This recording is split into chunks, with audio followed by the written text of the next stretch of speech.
Hijo, estos ahorros son para emergencias. Susurré mientras él vaciaba mi cuenta bancaria frente a mis propios ojos.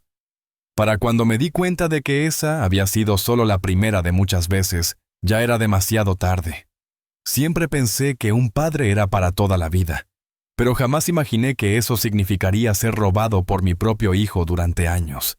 Él sonreía mientras me decía que se encargaría de todo, pero lo único que cuidaba era el dinero que no le pertenecía. Antes de seguir con esta historia, asegúrate de estar suscrito al canal y cuéntame en los comentarios desde qué ciudad de España me estás viendo. Nos emociona saber hasta dónde llegan nuestras historias. Era un miércoles de abril de 2023, en mi casa de Salamanca, cuando escuché las palabras que cambiaron mi vida para siempre. Diego, mi hijo de 38 años, estaba sentado en mi cocina sorbiendo el café que yo acababa de preparar. La luz de la mañana entraba por la ventana y resaltaba las canas en sus sienes, igual que las mías. «Papá», dijo con esa voz suave y calculada que usaba siempre que quería algo. «He estado pensando. A partir de tu próxima pensión vamos a transferir todo el dinero a mi cuenta. Yo lo administraré por ti». Mi mano se detuvo en el aire. Lo miré sin saber si había escuchado bien. No fue una propuesta, fue una orden, dicha con la naturalidad de quien ya ha tomado la decisión. «¿Cómo que administrarás todo, Diego?», pregunté intentando mantener la voz firme. «Es sencillo», sonrió. «Ya tienes 7 años. Has trabajado toda tu vida. Es hora de que descanses y dejes que yo me encargue de cuentas, facturas y esas cosas». Apoyé la taza sobre la mesa. 45 años trabajando como ferroviario, criando a un hijo solo después de que su madre nos dejara cuando Diego tenía 5 años. Años de esfuerzo, de vivir en pisos pequeños, de ahorrar euro a euro para que él tuviera lo que yo no tuve. Estudios, oportunidades, estabilidad. No lo sé, hijo. Siempre he manejado mi propio dinero, respondí. Precisamente por eso, papá. Has hecho demasiado. Déjame cuidarte ahora, dijo poniendo su mano sobre la mía. Sus palabras sonaban dulces, casi perfectas. Pero en el fondo, una voz interior me gritaba que algo no encajaba. «Voy a pensarlo», murmuré. «No hay mucho que pensar, papá», respondió. Y por un instante, vi cómo su sonrisa se tensaba, dejando entrever la impaciencia que había detrás de sus buenas intenciones. «Es por tu propio bien, confía en mí». Diego se marchó esa tarde dejando sobre la mesa un sobre con documentos bancarios para que los firmara. Si lo hacía, él tendría acceso total a todas mis cuentas. Pasé horas mirando esos papeles con el corazón cargado de dudas. Fue entonces cuando comencé a recordar pequeños detalles que hasta entonces había ignorado. Como que Diego, a pesar de ganar 4 veces más que mi pensión, jamás traía nada cuando venía a cenar conmigo cada viernes. Cómo me había pedido dinero prestado en varias ocasiones sin devolverlo. Y cómo, en apenas 2 años, había amueblado su casa con lujos que sabía perfectamente que su sueldo no podía cubrir. Aquella noche hice algo que nunca antes había hecho. Saqué mis extractos bancarios de los últimos 6 meses y me senté en la mesa del salón a revisarlos línea por línea. Y ahí estaba, un retiro de 1.800 euros en una sucursal al otro lado de Salamanca, un día en el que yo estaba en Madrid visitando a un viejo compañero de trabajo. Yo no había hecho ese retiro. Mi corazón comenzó a latir con fuerza. Encontré otra retirada 2 meses antes y una transferencia a una cuenta que no reconocía. Con las manos temblorosas cogí mi cartera. Mi tarjeta de débito seguía allí. Entonces recordé una tarde, 3 meses atrás, cuando Diego me pidió el bolso mientras yo me duchaba, diciendo que necesitaba apuntar una receta. En ese instante, la verdad me golpeó como un puñetazo en el estómago. Mi propio hijo me estaba robando. A la mañana siguiente fui al banco en cuanto abrieron. La directora, una mujer joven, me miró con una mezcla de compasión y seriedad mientras le explicaba. «Don Manuel, esto ocurre más de lo que se imagina», me dijo en voz baja. «El fraude familiar es muy frecuente, sobre todo con personas mayores. ¿Quiere presentar una denuncia formal? Una denuncia contra mi hijo, a quien había cuidado desde pequeño, a quien llevé al médico en noches de fiebre. No respondí. Solo pedí cambiar contraseñas y tarjetas y revisar si existían otros productos a mi nombre. La investigación reveló lo peor: una tarjeta de crédito que yo nunca había solicitado con una deuda de 7.500 euros, un contrato de luz en su dirección y un préstamo de 15.000 euros a mi nombre. Cuando Diego llamó esa tarde, dejé que el móvil sonara. «Papá, pasaré esta noche a por los documentos firmados», dijo. Pero ya era tarde. Había llamado a una inmobiliaria, a un abogado y a una empresa de mudanzas. Cuando Diego llegó a cenar el viernes, como siempre, lo que encontró fue una casa completamente vacía. Se quedó parado en el umbral de la puerta del salón. Su rostro se congeló en una mueca de incredulidad. A su lado, Vanessa, su esposa, espiaba por encima del hombro con los ojos muy abiertos. «Papá, ¿qué ha pasado? ¿Dónde están los muebles? ¿Y el televisor?», preguntó Diego, con la voz entre la preocupación y la acusación. Yo estaba sentado en la única silla que quedaba en la casa, una vieja silla de cocina colocada justo en el centro del salón vacío. Sonreí con una calma que no sentía desde hacía años. «Los vendí», respondí simplemente. «¿Vendiste? ¿Cómo que vendiste? ¿Por qué?».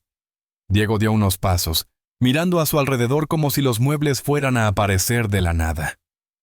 «Necesitaba el dinero», expliqué con voz serena. «Si tú vas a administrar mis finanzas, pensé que sería mejor asegurarme de tener algo de dinero a mano antes». La confusión en su rostro se transformó rápidamente en furia, una rabia cruda, descontrolada, que me hizo sentir por un instante miedo de mi propio hijo. «¿Estás loco?», gritó. «¿Cómo vamos a ver la tele cuando vengamos a cenar? ¿Cómo vamos a sentirnos cómodos aquí?». Sus palabras fueron como un fogonazo. No hablaba de mi comodidad, hablaba de la suya. Mi casa, mis cosas, existían solo para su conveniencia. Vanessa se adelantó. Sus tacones resonaron sobre el suelo de madera desnudo. «Manuel, esto es ridículo. Venimos cada viernes a hacerte compañía, a asegurarnos de que estés bien, y así nos lo pagas», dijo con frialdad. «Egoísta». No lo dijo, pero lo sentí en el aire.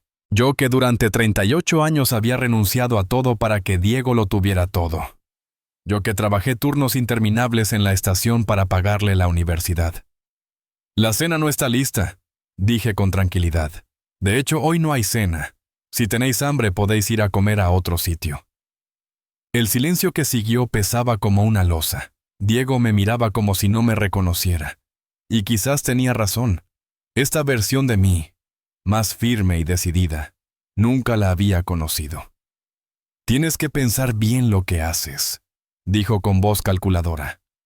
«Un hombre de tu edad, solo, sin familia que le cuide, puede acabar muy mal. Yo soy todo lo que tienes». La amenaza apenas disimulada no me asustó. Solo confirmó lo que ya sabía. No era el niño que crié. Era un hombre que veía a su padre como una cuenta bancaria. Se marcharon dando un portazo. Escuché el motor del coche alejarse y en ese silencio respiré profundamente. En aquella casa vacía, comprendí que no era solo el dinero, era la traición más profunda. A la semana siguiente, cuando Diego llamó una y otra vez, ignoré sus llamadas y seguí al pie de la letra el consejo de mi abogado. Primero documenté todo.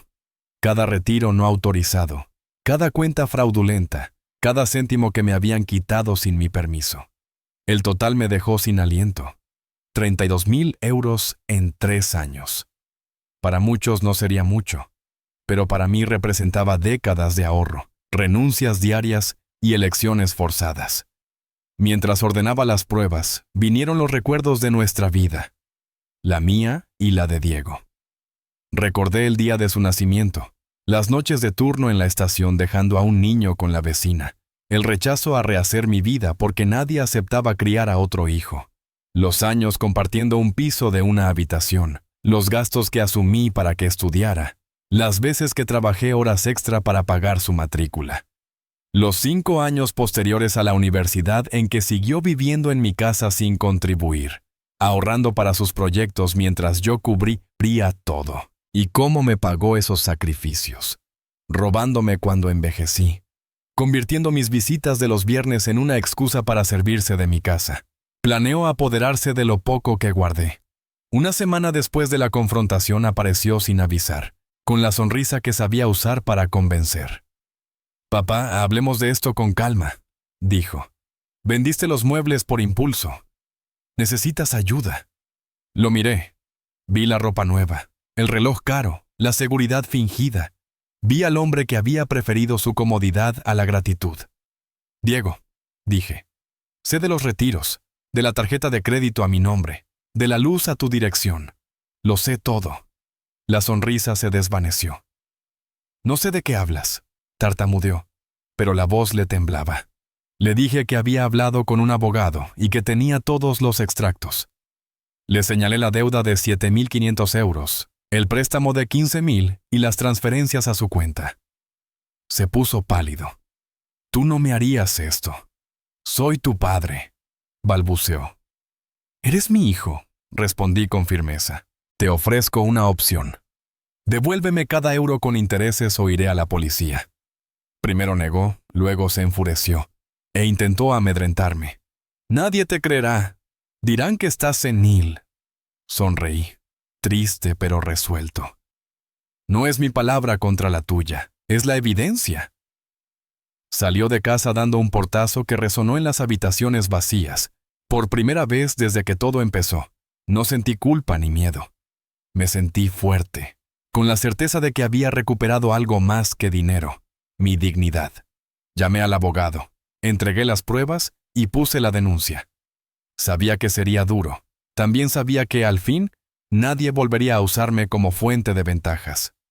Ni de cariño jamás.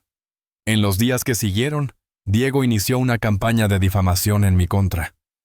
Publicó en sus redes sociales mensajes insinuando que su padre, un anciano confundido, ya no era capaz de tomar decisiones sensatas y que él solo intentaba ayudarme. Varios de sus amigos e incluso vecinos que lo conocían desde niño compartieron sus publicaciones, ofreciéndole apoyo en este momento difícil. Nadie se molestó en preguntarme mi versión. Fue entonces cuando decidí que había llegado el momento de dejar de ser el padre que calla por amor. Era hora de defenderme. El primer paso fue presentar una queja formal en el banco. El segundo, iniciar un proceso legal por fraude. Y el tercero, el más difícil, exponer públicamente lo que mi propio hijo había hecho. Con el dinero obtenido por la venta de mis muebles, abrí una nueva cuenta en otro banco. Después alquilé un pequeño piso en un barrio distinto de Salamanca, lejos de Diego y de todos esos recuerdos que dolían como una herida abierta. Por primera vez en 70 años, comencé a pensar solo en mí. ¿Qué quería hacer con el tiempo que me quedaba? ¿Qué vida quería construir desde cero? La respuesta apareció en forma de un pequeño folleto en la sala de espera del abogado. Nunca es tarde para empezar de nuevo. Era la publicidad de un programa de emprendimiento para personas mayores. Me quedé mirando ese papel durante varios minutos. Empezar de nuevo. Una idea que jamás había imaginado a mi edad. Los 3 meses siguientes fueron intensos y transformadores. Mientras el proceso legal contra Diego avanzaba lentamente, yo no me quedé quieto. Me inscribí en el programa. El primer día me senté en la última fila de una sala llena de personas mayores, con rostros llenos de historias, pero también de esperanza. ¿Por qué estás aquí?, preguntó el instructor, un hombre de mediana edad con una energía contagiosa. Cuando llegó mi turno, las palabras salieron solas, porque descubrí que crié a un ladrón, no a un hijo, y ahora necesito descubrir quién soy yo además de ser su padre. Hubo un silencio denso, y luego aplausos. Miradas comprensivas, asentimientos cómplices. No estaba solo. Durante las clases redescubrí algo que llevaba décadas enterrado: mi amor por la repostería. Antes de que naciera Diego, me encantaba preparar dulces caseros.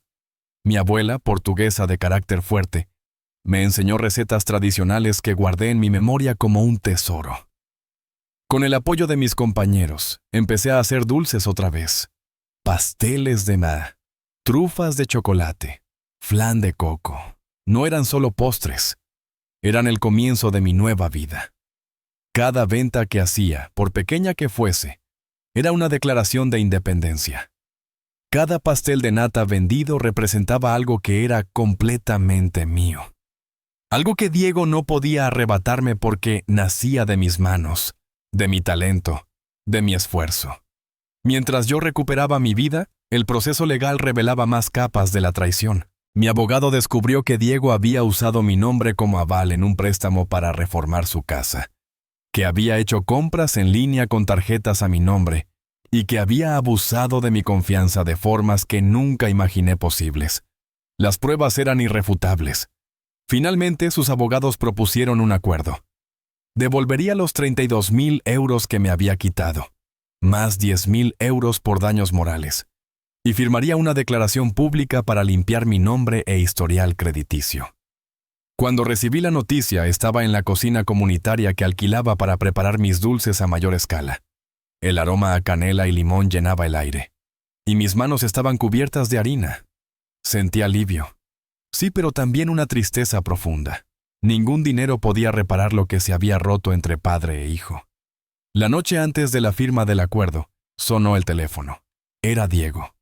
Tras semanas ignorando sus llamadas, contesté. «Papá». Su voz sonaba distinta, sin arrogancia. «¿Podemos hablar antes de mañana? ¿Solo tú y yo?» «¿Sobre qué, Diego?», pregunté con frialdad. «Sobre nosotros, sobre reconstruir. Sé que hice cosas terribles, pero tú eres mi padre. Siempre habrá nosotros, ¿verdad?». Cerré los ojos, sintiendo el peso de sus palabras. Durante casi 4 décadas, nosotros había significado sacrificar mis sueños por los suyos, vivir a su sombra. «No, Diego», dije finalmente. «Ya no existe un nosotros. Existe tú, que tendrás que enfrentar tus actos. Y existo yo, que por fin estoy aprendiendo a vivir por mí mismo». Intentó manipularme como siempre, pero ya no tenía poder sobre mí. «Nos vemos mañana en la oficina del abogado». «Buenas noches, Diego». Colgué. Volví a mis pasteles de nata. Cada corte perfecto de la masa era una afirmación de mi nueva vida. A la mañana siguiente firmé el acuerdo sin derramar una lágrima. Diego evitó mi mirada. Vanessa, su esposa, ni siquiera apareció. Cuando quedamos solos, un silencio espeso llenó la sala. «¿Por qué hiciste esto, Diego?», pregunté sin rabia, solo con tristeza. «Tenías trabajo, una casa. ¿Por qué robar a tu propio padre?». Bajó la cabeza.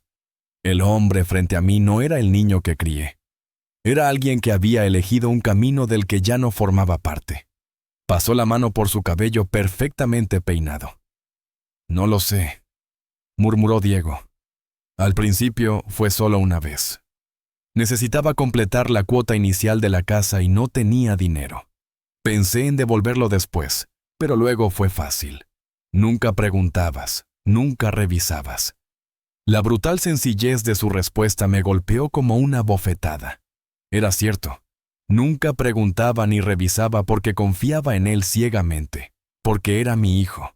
«¿Y las cenas de los viernes?», pregunté con voz baja. «¿Por qué venías si ni siquiera te gustaba pasar tiempo conmigo?».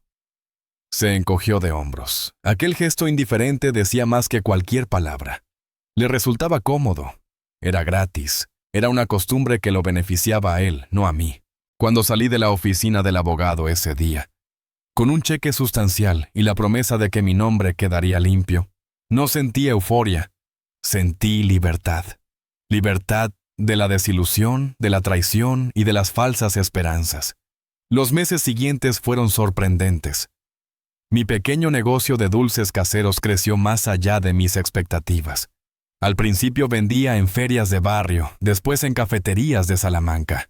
Creé una página en redes sociales que empezó a tener éxito cuando una influencer local probó mis pasteles de nata y los declaró los mejores de la ciudad. Con el dinero del acuerdo y los ingresos crecientes, pude comprar un pequeño piso en un barrio tranquilo cerca del mar. No era lujoso, pero era mío. Lo decoré con colores vivos, muebles sencillos y una cocina equipada como siempre soñé. Diego intentó contactarme varias veces después. Me envió regalos de cumpleaños, mensajes en Navidad y Año Nuevo. Respondí con cortesía distante, manteniendo una frontera firme e infranqueable. «Pero es tu hijo», decían algunos amigos. «La familia es para siempre». Yo solo sonreía. Sí, es mi hijo. Pero amar no significa permitir abusos. Amar también es poner límites. Una tarde de domingo, mientras preparaba un encargo para una boda, recibí una visita inesperada. Vanessa estaba en mi puerta sin Diego. Vestía elegante, pero se notaba incómoda. «¿Puedo pasar?», preguntó con un tono muy distinto al de antes. Acepté por curiosidad.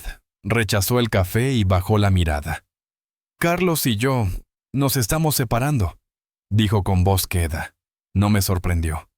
«Lo siento», respondí por educación.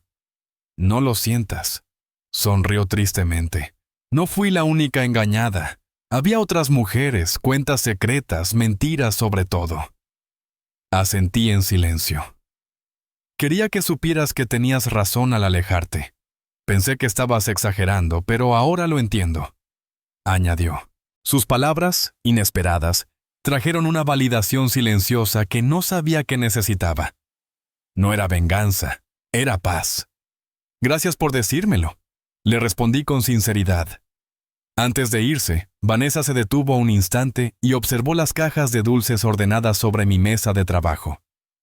«Pareces feliz», dijo en voz baja. «Lo estoy», contesté, sorprendido al darme cuenta de que era verdad. No de la manera que imaginé a mis 70 años, pero lo estoy. Cuando cerró la puerta tras de sí, volví a la cocina y retomé la preparación de los encargos para la boda. Cada movimiento era preciso, cada dulce perfecto, como la vida que estaba construyendo, no perfecta en el sentido convencional, pero perfecta para mí. Por la noche me senté en el pequeño balcón de mi piso, escuchando a lo lejos el murmullo del mar y saboreando un pastel de nata con una taza de té. El cielo se teñía de tonos anaranjados y rosados mientras las primeras estrellas aparecían tímidamente. Pensé en el joven padre que fui alguna vez, con un bebé en brazos y sueños que se desdibujaban con las responsabilidades.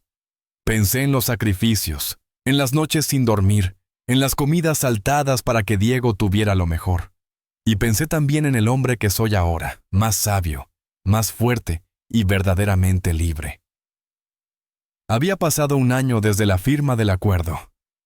El otoño volvió, con vientos frescos y hojas doradas bailando por las aceras de Salamanca.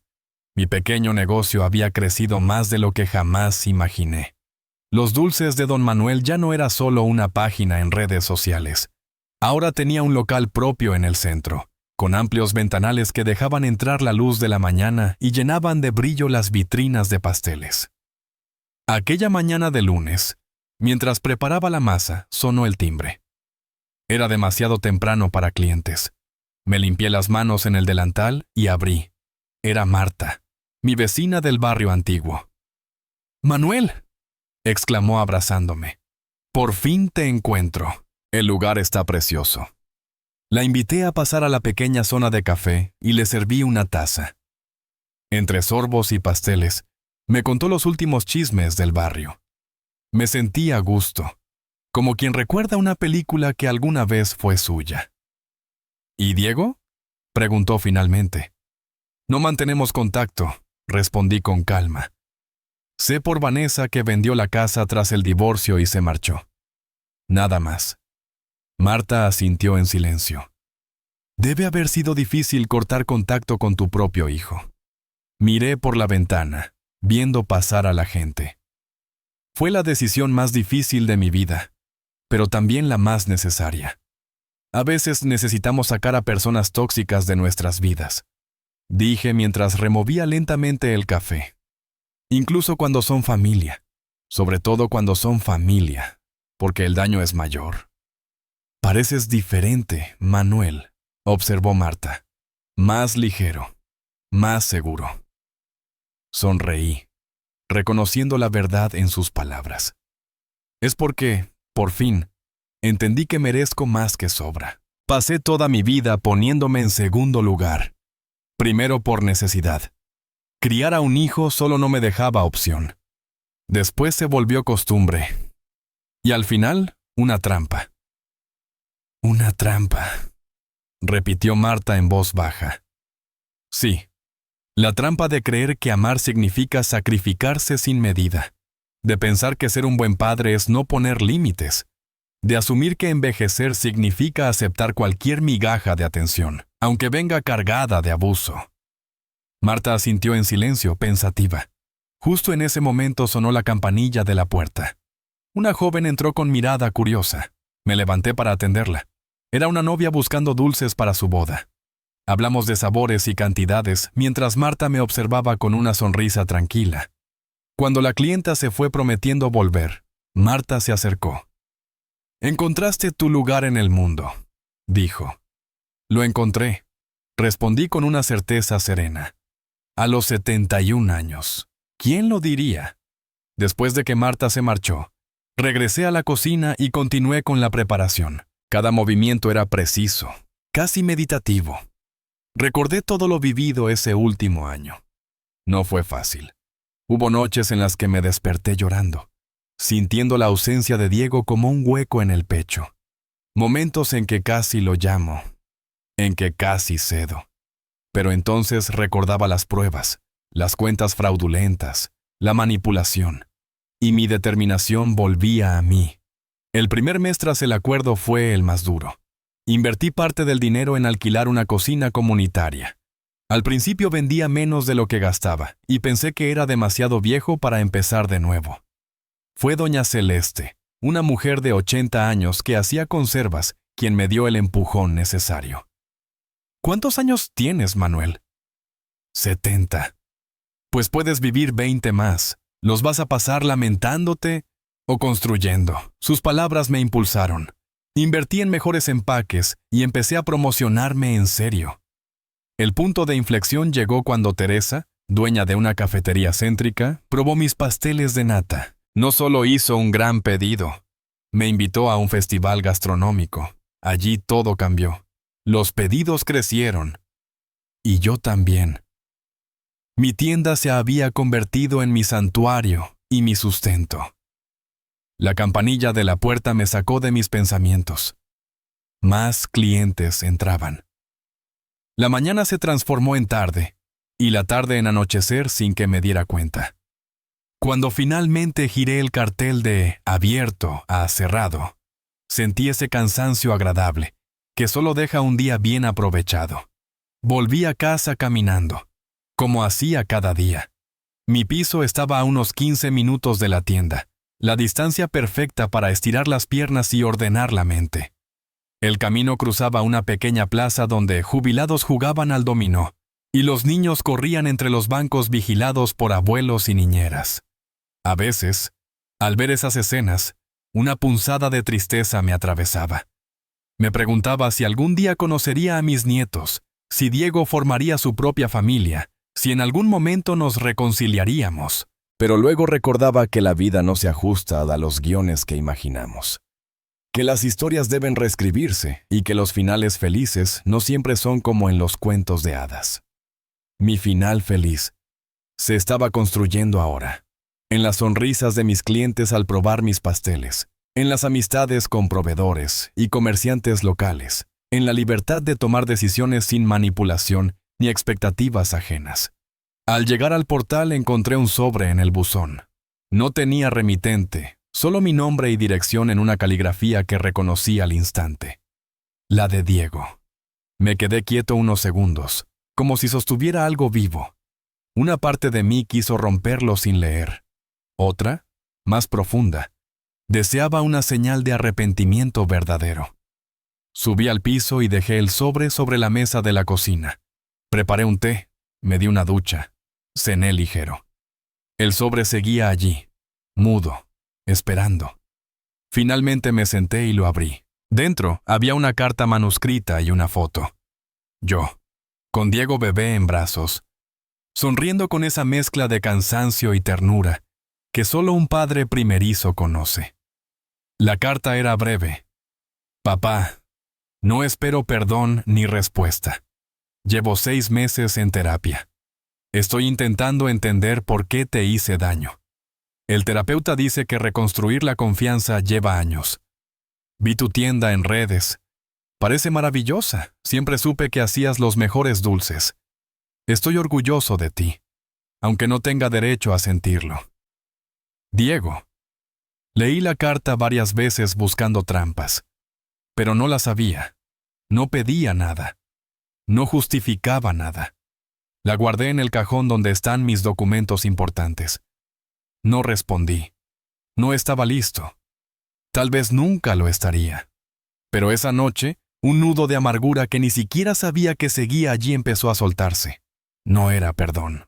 No todavía. Era, simplemente, aceptar que las personas pueden cambiar, que el futuro no está escrito, y que la vida, incluso a los 71 años, aún puede sorprender. En la primavera siguiente, mi pequeño negocio se enfrentó a un dilema inesperadamente hermoso. Estaba creciendo demasiado rápido.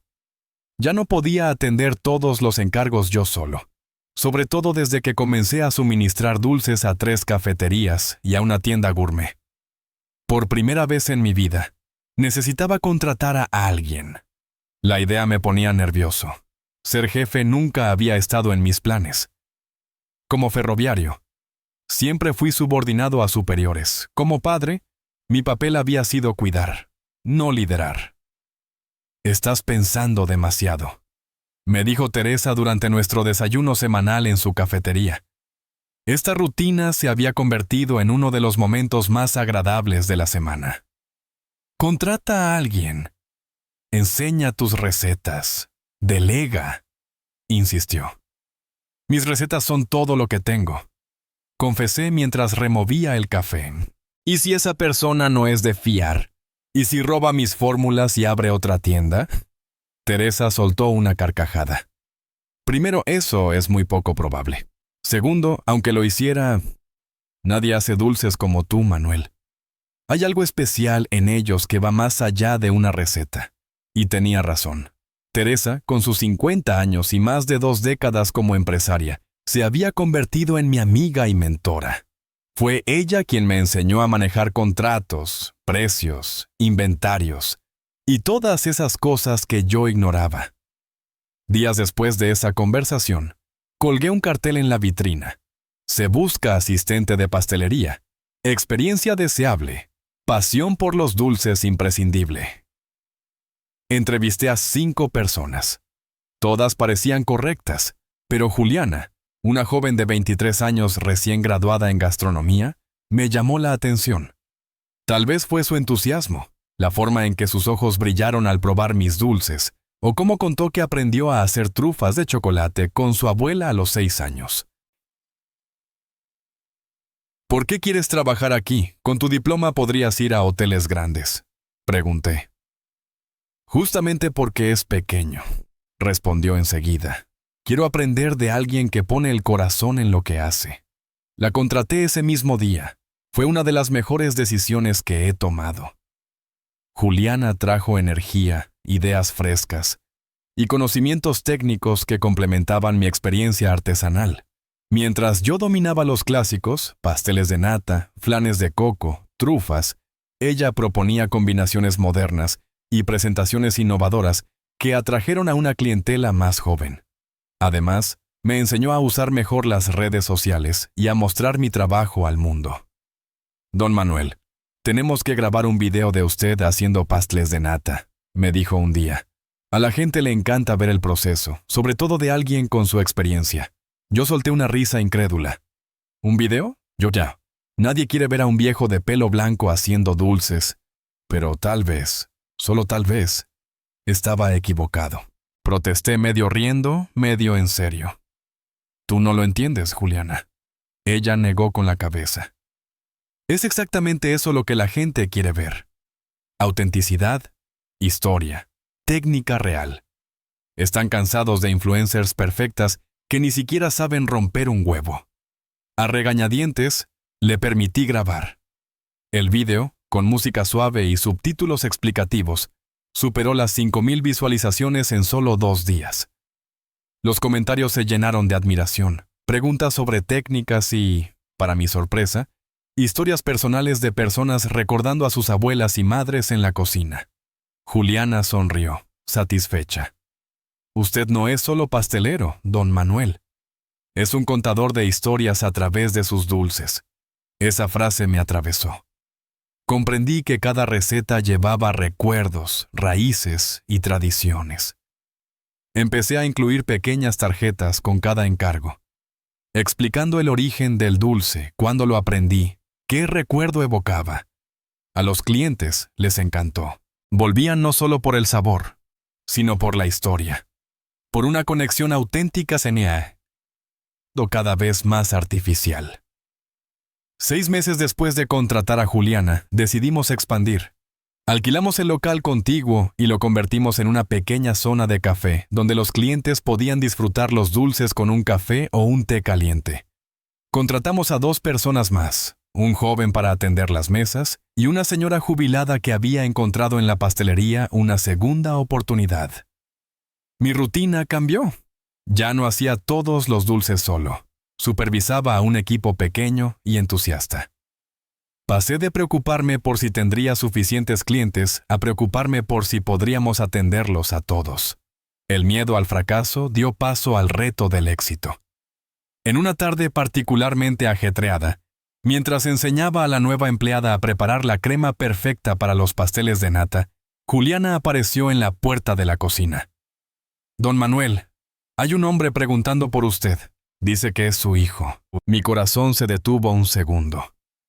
Habían pasado casi 2 años desde aquella confrontación con Diego, 1 año y medio desde el acuerdo legal, 1 año desde su carta.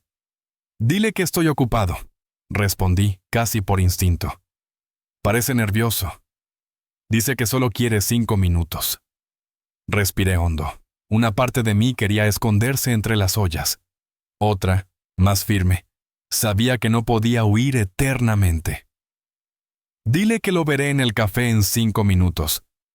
Me lavé las manos, me quité el delantal, me arreglé el cabello blanco. El rostro en el espejo ya no era el de un hombre temeroso. Era el de alguien que había sobrevivido y florecido. Diego estaba en una mesa del rincón, mirando por la ventana. Parecía más delgado, más envejecido. Algo en él había cambiado. «Hola, Diego», dije al sentarme frente a él. Me miró con sorpresa. No esperaba al padre de ahora. Esperaba al hombre sumiso de antes. «Estás diferente», comenzó Diego con la voz temblorosa. «Lo estoy», respondí con firmeza, asintiendo. «¿Qué quieres, Diego?», pregunté sin rodeos. Por un instante pareció desconcertado por mi franqueza. El viejo Diego habría tomado el control de la conversación en segundos, dictando el ritmo. Manipulando como siempre. Pero el hombre que tenía delante parecía inseguro. «Quería verte», dijo finalmente. «Saber cómo estás. El lugar es increíble», añadió mirando alrededor. «Nunca imaginé que yo sería capaz de construir algo así», completé. «No es eso», se apresuró. «Es que siempre parecías tan cansado, tan resignado. Ahora pareces vivo». Asentí, con una sonrisa apenas perceptible. «Sí, vivo». Nos quedamos en silencio unos segundos. Juliana apareció con 2 tazas de café y un plato de dulces. «Cortesía de la casa», dijo con una sonrisa, pero sus ojos me preguntaban si estaba bien. Le respondí con un leve asentimiento. «Sigo en terapia», dijo Diego tras un sorbo de café. 2 años ya. Ha sido duro enfrentar quién soy. Lo que hice. «¿Y por qué lo hiciste?», pregunté. Era la pregunta que llevaba años escondida en mi pecho. Miró fijamente la superficie oscura de la taza. Al principio era simple conveniencia. Estabas ahí, nunca preguntabas. Luego, lo asumí como un derecho, como si todo lo que tenías me correspondiera por ser tu hijo. La crudeza de sus palabras dolió, pero también fue liberadora. No había excusas ni disfraces. Mi terapeuta dice que tengo rasgos narcisistas. Continuó. Que crecí creyendo que el mundo, que tú, existías para servirme. Nunca desarrollé empatía real. Asentí en silencio. Sí, aquello explicaba demasiado. No he venido a pedir perdón, añadió, sorprendiéndome. Sé que hay cosas que van más allá del perdón. Solo vine porque parte de mi proceso es reparar lo que pueda. Quiero que sepas que estoy intentando cambiar, que reconozco el daño que te hice. Lo miré con otros ojos. No era el Diego arrogante y manipulador de antes. Era un hombre más humano, más consciente de sus sombras. Me alegra que estés buscando ayuda, dije al fin. Gracias, susurró, con lágrimas en los ojos. No esperaba nada. Ni siquiera que me recibieras. Solo quería decirlo en persona. Algo cambió entonces. No era perdón, no era reconciliación, pero era un reconocimiento mutuo de que ambos estábamos creciendo. Tus dulces siempre han sido los mejores, dijo probando un flan de coco. Me recuerdan a los domingos de mi infancia. Recordé a Diego con 6 años, sentado en la encimera, lamiendo la cuchara de madera mientras yo terminaba el flan. Un recuerdo puro, antes de que todo se torciera. ¿Quieres ver la cocina?, ofrecí impulsivamente. Sus ojos brillaron con sorpresa y una chispa de emoción. Me encantaría. Y lo llevé a la trastienda de mi pequeño imperio dulce. Le presenté al equipo, le mostré las nuevas máquinas, le expliqué el proceso de producción que habíamos desarrollado con tanto esfuerzo. Diego observaba todo con una atención y un respeto que jamás había mostrado antes por mi trabajo o por mis habilidades. «Has construido algo increíble aquí, papá», dijo cuando regresamos al café. «Estoy orgulloso de ti». Sus palabras sonaban sinceras, sin la condescendencia que en otro tiempo habría detectado al instante. «Gracias», respondí. Y luego, casi sin pensarlo, añadí: «Si quieres, puedes volver algún día a tomar un café para conversar». No era una invitación a retomar nuestra antigua relación. Era, simplemente, una puerta entreabierta a la posibilidad de construir algo distinto, basado en el respeto, no en la dependencia, en límites claros, no en sacrificios unilaterales. «Me gustaría eso», dijo Diego con la voz cargada de emoción. Cuando nos despedimos en la puerta de la tienda, no hubo abrazos dramáticos ni promesas vacías. Solo un reconocimiento silencioso de que el pasado no podía cambiarse, pero el futuro aún estaba abierto. Volví a la cocina, a la masa que esperaba ser estirada, a las cremas que necesitaban ser batidas, a la vida que había levantado con mis propias manos a los 71 años. «¿Está todo bien, don Manuel?», preguntó Juliana con preocupación en su rostro joven. Sonreí. Sí, todo está bien. Y era verdad. Por primera vez en mucho tiempo me sentía realmente en paz. No porque las heridas hubiesen desaparecido, sino porque comprendía que mi vida, mi valor y mi felicidad no dependían de la aprobación de nadie, ni siquiera de mi hijo. La verdadera liberación no consistía en borrar a Diego para siempre, ni en perdonarlo ciegamente como si nada hubiera pasado. Estaba en establecer límites firmes, en exigir respeto, en ponerme en primer lugar después de décadas de estar en último. Mientras trabajaba la masa de los pasteles, sentí una gratitud profunda. Por paradójico que sonara, aquella traición me había obligado a despertar, a salir de la abnegación y a construir mi propio camino. «¿Sabes, Juliana?», dije mirando a mi joven asistente. «Creo que ha llegado el momento de expandirnos otra vez. Podríamos dar clases de pastelería, compartir no solo las recetas, sino también las historias detrás de ellas». Sus ojos brillaron. «Sería perfecto, don Manuel». 3 años después de aquella visita inesperada de Diego, mi vida se había expandido de formas que jamás imaginé cuando aún vivía a la sombra de la culpa y el sacrificio. Los dulces de Don Manuel ya no era solo una tienda. Se había convertido en un referente en Salamanca. Además del local y el café, ahora teníamos un pequeño estudio donde yo enseñaba pastelería 2 veces por semana. Un nuevo capítulo, escrito por mí. Las clases, que comenzaron como un simple experimento, se volvieron tan populares que teníamos lista de espera de 3 meses. ¿Quién diría que a los 72 años me convertiría en una especie de influencer? Bromeé con Teresa durante nuestro café semanal, una tradición que ambas respetábamos religiosamente. Mi nieta dice que soy viral, añadí, riendo. Teresa soltó una carcajada. Siempre subestimas el efecto que tienes en la gente, Manuel. No son solo tus dulces los que atraen. Eres tú, tu historia, tu autenticidad. Nieta. Esa palabra seguía sonándome nueva y hermosa. Sofía, una niña de 4 años con los mismos ojos castaños intensos de Diego, había llegado a mi vida 2 años atrás, cuando mi hijo me llamó para decirme que su pareja estaba embarazada. No te estoy pidiendo nada, me dijo en aquella llamada, con voz vacilante. Solo pensé que deberías saberlo, por si quieres formar parte de su vida de alguna manera. La conocí cuando tenía apenas 3 meses. Recuerdo perfectamente tenerla en brazos por primera vez. Su carita mezclaba rasgos familiares con otros desconocidos, de su madre, Mariana. Recuerdo su olor, su piel suave, y cómo sus diminutos dedos se aferraron a mi mano. «Hola, Sofía», susurré. «Soy tu abuelo». Nuestra relación creció poco a poco, siempre respetando los límites que había establecido con Diego. Había prometido no volver a permitir que nadie definiera mi vida únicamente por lo que yo podía darles. Mi relación con Diego seguía siendo compleja.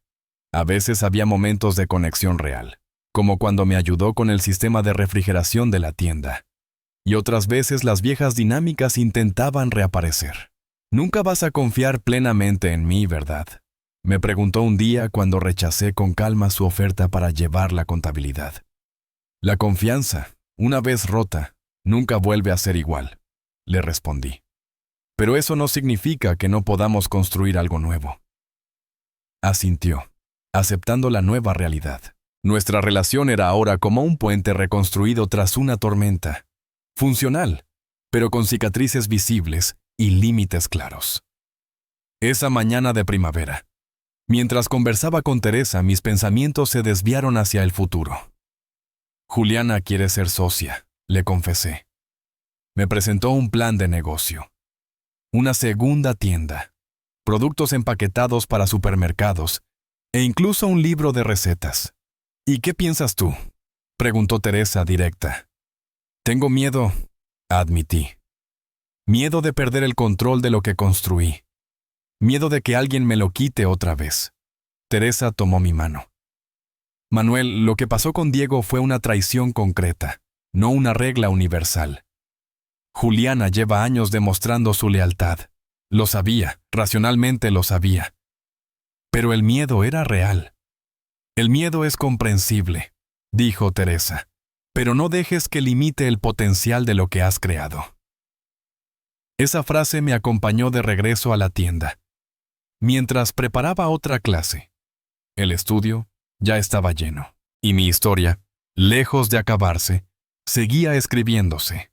12 personas de distintas edades, desde adolescentes curiosos hasta jubilados entusiastas, me rodeaban, todos ansiosos por aprender a preparar el flan de coco perfecto.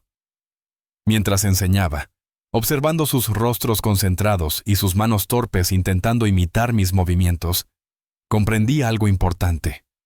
Lo que había construido ya no me pertenecía solo a mí, era más grande que yo. Se había convertido en una comunidad, en una tradición viva, en un puente entre generaciones. Tras la clase, llamé a Juliana a mi pequeña oficina en la parte trasera de la tienda. Entró nerviosa, consciente de que esperaba mi respuesta a su propuesta de convertirse en socia. «Quiero enseñarte algo», dije, abriendo el cajón y sacando un cuaderno de tapas de cuero gastadas y páginas amarillentas. «¿Qué es esto?», preguntó sentándose frente a mí. «Recetas de mi abuela», expliqué con cuidado. «Algunas tienen más de 100 años. Vinieron de Portugal, sobrevivieron guerras, migraciones y pobreza». Juliana contempló el cuaderno con un respeto silencioso. Comprendía perfectamente el peso de lo que estaba viendo. «Nunca se lo mostré a nadie», continué. «Ni siquiera a Diego. Era mi tesoro, mi secreto. Pero he entendido que los secretos guardados mueren con nosotros, y las tradiciones no compartidas desaparecen». Juliana abrió la boca para hablar, pero la detuve con un gesto. «Acepto tu propuesta de sociedad, pero con condiciones. Esto no es solo un negocio, es un legado. Estas recetas, estas historias, son parte de mí, y si seguimos este camino, también serán parte de ti». Sus ojos se llenaron de lágrimas. «Prometo honrar esto», dijo. «Prometo cuidarlo como si fuera mío». Cuando salió me quedé solo con mis pensamientos. Había tomado una decisión importante. Renunciar al control absoluto y confiar de nuevo. Sentía miedo, sí, pero un miedo distinto. No el paralizante de la traición, sino el que acompaña a cualquier salto valiente hacia algo nuevo. Esa noche, sentado en mi balcón, pensé en el recorrido de los últimos 4 años, de un hombre sumiso y explotado, a un empresario respetado, de un padre que vivía para su hijo, a una persona con sueños propios, del miedo al coraje. El domingo siguiente, Diego trajo a Sofía a pasar la tarde conmigo, como cada mes. Era un ritmo perfecto, ni demasiado frecuente, ni demasiado lejano. «Abuelo, ¿hacemos dulces?», preguntó Sofía con los ojos brillantes. «Claro que sí, mi amor. Hoy haremos trufas de chocolate». Mientras trabajábamos juntos, ella sobre un banquito, Diego observaba desde la puerta con otra mirada. «Ella habla de ti todo el tiempo», dijo suavemente. «De los dulces de la abuela, de tus historias. Eres su persona favorita». Sonreí, sintiendo un calor profundo en el pecho. «También es muy especial para mí». «Me alegra que tengáis esa relación», añadió Diego tras una pausa. «Es mejor que la nuestra». «Diferente», lo corregí con calma. Y ambos lo entendimos. «Ni mejor ni peor. Solo diferente», dije con calma. Diego asintió, comprendiendo de verdad por primera vez. «¿Sabes qué es lo que más me impresiona de todo esto?». Hizo un gesto que abarcaba mi cocina, la tienda, mi nueva vida. «No es el éxito en sí, aunque es notable. Es que construiste todo esto después de los 65 años, cuando la mayoría de la gente piensa que ya es demasiado tarde para empezar de nuevo». «Nunca es demasiado tarde para vivir con autenticidad», respondí. «El tiempo perdido no vuelve, pero el tiempo que resta es un regalo». «Mi terapeuta dice algo parecido», dijo tras un silencio. «Que hay que dejar de lamentar el pasado y enfocarse en el futuro que aún podemos construir». «Tu terapeuta parece sabio», sonreí. Sofía irrumpió en la conversación pidiendo más chocolate. Mientras la ayudaba a formar las pequeñas trufas con sus manos pegajosas, pensé en lo que realmente estaba pasando. 3 generaciones compartiendo una cocina. No solo estaba transmitiendo recetas, sino valores. Trabajo, creatividad, independencia, respeto y límites saludables. La semana siguiente, Juliana y yo firmamos el contrato de sociedad. 51% para mí, 49% para ella. Reconocía su papel fundamental sin que yo perdiera el control final. El contrato, revisado por mi abogado, incluía cláusulas de protección y un plan de sucesión gradual. «En 5 años podrás comprar otro 20%, le expliqué. «Esto acabará siendo más tuyo que mío. Pero siempre conservará el nombre», prometió ella. «Los dulces de don Manuel serán siempre suyos, incluso cuando usted esté jubilado en alguna playa. ¿Jubilado? Reí. Prefiero seguir amasando mientras tenga fuerza en las manos. Aún así, sus palabras plantaron una semilla, no sobre retirarme, sino sobre el legado que quedaría. Comencé a documentar formalmente todas las recetas familiares, junto con las historias detrás de ellas. Mi abuela haciendo pasteles en un piso diminuto, mi madre vendiendo flanes para sobrevivir, yo aprendiendo a prueba y error. Teresa me convenció de convertirlo en un libro. No es solo un recetario, Manuel, es un libro de memorias, un trozo de historia. Una tarde, mientras organizaba fotos antiguas, recibí una llamada inesperada. Amanda, la gerente del banco.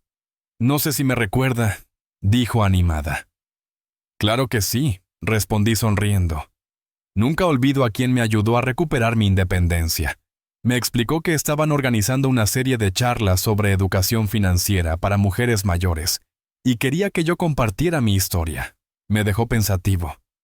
Piénselo, insistió. Usted es un ejemplo de resiliencia y coraje. Hablé de ello con Juliana, con Teresa y, sorprendentemente, también con Diego. Deberías hacerlo, dijo mi hijo con sinceridad. Tu historia es poderosa, papá. Acepté. Me preparé cuidadosamente, notas, ideas claras y corazón abierto. La sala de reuniones del banco tenía 15 mujeres, todas mayores, todas con historias escondidas en sus miradas. Respiré hondo. Buenas tardes. Mi nombre es Manuel. Tengo 72 años y hace 4 descubrí que mi hijo me estaba robando. Las palabras salieron firmes y con ellas mi voz encontró una nueva fuerza. ChatGPT Danoy. Conté sobre la venta de los muebles, la confrontación con Diego, el proceso legal y sobre todo lo que vino después. La tienda de dulces, el redescubrimiento de un propósito, de una identidad. Mientras hablaba, vi lágrimas en los ojos de algunas mujeres y expresiones de reconocimiento en otras. Me di cuenta de que mi historia, por muy personal que fuera, también era universal. Muchas de ellas habían vivido su propia versión de lo que yo contaba, no siempre con hijos, a veces con esposos, hermanos o yernos. El patrón era el mismo. Abuso de confianza, explotación disfrazada de cuidado, lucha por recuperar autonomía. Al final, una mujer de cabello blanco, sentada en la primera fila, levantó la mano. Tenía el rostro marcado por los años, pero sus ojos brillaban con intensidad. ¿Cómo encontraste el coraje?, preguntó. ¿Cómo superaste el miedo a quedarte solo, a perder a tu hijo para siempre? La pregunta me atravesó. Era la misma que yo me habría hecho 4 años atrás, si hubiera estado sentado donde estaba ella. El coraje no vino todo de golpe, respondí con honestidad. Llegó en pequeños pasos. Llegó cuando comprendí que, en realidad, ya estaba solo incluso con mi hijo en mi vida. Que nuestra relación estaba construida sobre la explotación, no sobre el amor verdadero. Hice una pausa. Y sobre el miedo a perder a mi hijo. Descubrí que lo que temía perder nunca existió como yo lo imaginaba. El hijo ideal que creía tener era una ilusión que yo mismo construí. Respiré hondo. La paradoja es que al alejarme, al poner límites firmes, al exigir respeto, creé espacio para una relación distinta, más realista y más sana, no con el hijo imaginario que yo inventé, sino con el hombre real que él es, con todas sus fallas y posibilidades de crecer. La mujer asintió despacio, absorbiendo cada palabra. Se levantaron más manos, llegaron más preguntas. Me sorprendió mi claridad, la firmeza con la que hablaba de temas que antes me daban vergüenza y miedo.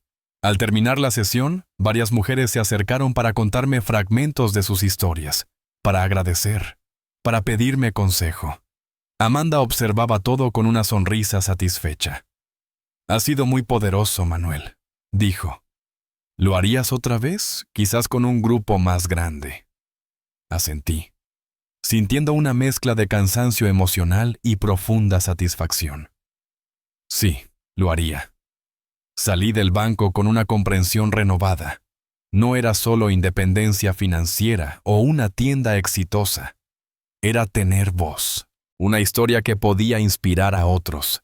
En los meses siguientes di más charlas en bancos, centros comunitarios y asociaciones de jubilados. Siempre con el mismo mensaje. Nunca es demasiado tarde para recuperar tu poder, poner límites y empezar de nuevo. Y mi libro, que comenzó como un simple recetario familiar, se transformó en algo más profundo. Memorias, recetas y reflexiones sobre la maternidad, el envejecimiento y la libertad tardía. Lecciones dulces, recetas para empezar de nuevo. Ese fue el título de mi libro, publicado el día de mi 72º cumpleaños. Un regalo que me di a mí mismo. La presentación se celebró en una pequeña librería del centro de Salamanca. No esperaba gran cosa. Algunos clientes fieles, amigos cercanos, Juliana y el equipo de la tienda. Pero al llegar me encontré con la librería completamente llena, con gente incluso esperando en la acera.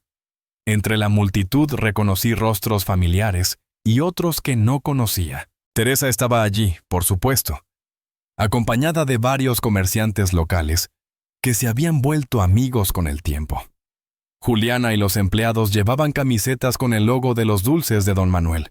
También vi a muchas mujeres que habían asistido a mis charlas, algunas con amigas o familiares.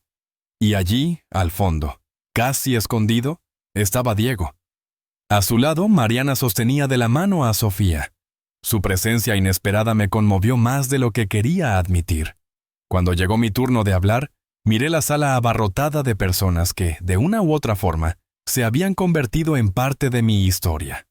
Personas que me habían visto reconstruirme, transformarme y volver a creer en mí cuando yo mismo dudaba. A los 65 años, dije, creí que mi vida estaba prácticamente terminada, que mi único papel sería convertirme en un padre invisible, en un viejo prescindible. Me equivoqué. Pasé los dedos por la tapa del libro, sintiendo la textura sobre mi piel arrugada. Este libro no es solo sobre dulces, continué, arrancando algunas risas, aunque os prometo que son deliciosos. Es sobre transformar la amargura en dulzura, sobre recuperar los ingredientes de la vida que nos fueron arrebatados y crear algo nuevo, algo que sea completamente nuestro. Mis ojos se cruzaron con los de Diego. No hubo reproches ni culpa, olor y ganas, mías, conocimiento de un camino compartido, aunque durante mucho tiempo transitado en direcciones opuestas. A veces, proseguí, las lecciones más importantes llegan tarde, y a veces, las mayores traiciones abren la puerta a las liberaciones más profundas. Sofía, desde el fondo de la sala, me sonreía sin entender del todo mis palabras, solo feliz de ver a su abuelo siendo celebrado. Este libro es un legado, concluí, no solo para mi nieta, sino para cualquiera que crea que es demasiado tarde para cambiar. Nunca es tarde para florecer. La sala estalló en aplausos. Las personas se alinearon para que les firmara sus ejemplares. Cada una traía palabras amables, historias personales, conexiones inesperadas. Diego esperó al final. Sofía saltaba a su lado. «Ha sido precioso, papá», dijo con voz firme. «Estoy orgulloso de ti. Y esta vez, lo sentí sincero». «Gracias por venir», dije mirando a Diego. Su presencia, tan discreta pero firme, significaba más de lo que podía admitir en voz alta. Sofía, con su energía inagotable, saltó a mi regazo. «¡Quiero mi libro también, don abuelo!», exclamó. «Este será especial», le respondí, escribiendo una dedicatoria personalizada para que algún día, cuando sea mayor, pueda conocer mejor la historia de su abuelo. Más tarde esa noche, cuando todos se habían ido, me quedé en la librería ayudando al propietario a ordenar las sillas. Estaba visiblemente emocionado. «Ha sido un éxito», comentó. «Rara vez he visto a tantas personas tan conectadas emocionalmente con una presentación». Tocaste algo profundo en la gente, añadió. Algo que va más allá de la comida o las historias familiares. Asentí en silencio. Sabía lo que quería decir. No era solo un libro de recetas. Había tocado la fibra de algo universal. La lucha por la dignidad, el respeto, la autodeterminación y la posibilidad de empezar de nuevo, sin importar la edad. Salí de la librería caminando bajo el cielo estrellado de Salamanca, la ciudad que con los años se había convertido verdaderamente en mi hogar. Recordé mi propia travesía, del hombre que permitió ser explotado al que aprendió a poner límites, del padre que vivía a través de su hijo al ser humano pleno y multifacético que soy ahora. A los 72 años, mi vida no estaba terminando como una vez temí. Estaba floreciendo. No fue un camino fácil. Hubo traición, dolor, reconstrucción, relaciones complejas que aún requerían cuidado y negociación. Nada de eso era romántico, pero había belleza en esa complejidad. Tocidad, sabiduría en cada cicatriz, dulzura en las lecciones más amargas. Al llegar a casa, coloqué mi ejemplar personal del libro en la estantería junto a mi cama. A su lado, una fotografía reciente. Sofía, Diego y yo en la cocina de la tienda, con delantales manchados de chocolate y sonrisas auténticas. Una nueva memoria que, sin borrar el pasado, añadía otra capa de significado. No era un final feliz de cuento, era algo más real, más profundo, un continuo empezar de nuevo, una reinvención constante, un legado no solo de dulces, sino de dignidad, coraje y determinación de vivir a mi manera hasta el último día. Si esta historia te ha conmovido, suscríbete al canal y cuéntame en los comentarios qué parte te tocó más. Y recuerda, nunca es tarde para volver a empezar.